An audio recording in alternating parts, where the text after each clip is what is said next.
And we're back with more from author Robert Edsel and Congresswoman Kay Granger. There's having a film made about a topic that you care a lot about, and then there's having a film made about something you care about starring George Clooney in terms of impact. This is going to have a lot of impact. What's that like? What's that experience been like, and what impact do you think he and the film will have? Well, it was my hope in writing The Monuments Men that we'd have a film made because, let's face it, whether it's a good or bad thing, there's no book, no matter how good it is, that can reach a worldwide audience like feature film. And, of course, when you have George Clooney in this remarkable cast that he's assembled, Kate Blanchett, Matt Damon, it's John... extraordinary, Yeah, it really is. It's going to shake the snow globe of this subject. There are many museums around the world that have not been as proactive as they should be, looking at their collections to see if there are works of art that were looted during the war.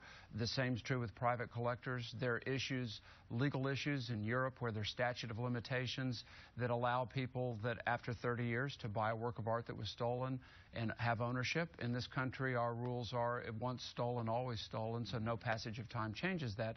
But there are so many issues. We, of course, saw this amazing discovery in Munich in November of last year, some 1,400 works of art in the possession of the son of a dealer who had Nazi ties. This is the tip of the iceberg. Now, with the passing of the World War II generation, there are hundreds of thousands of cultural objects that are going to have new owners because people are going to die and the things in the attics and basements and hanging on walls are going to come out.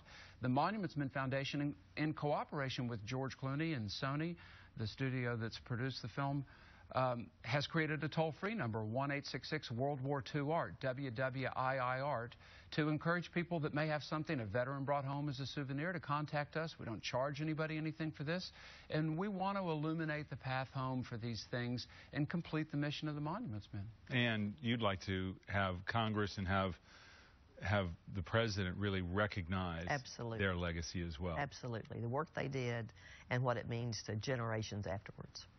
Thank you both. Good luck with this. Thank you. Thanks for shining a light on it.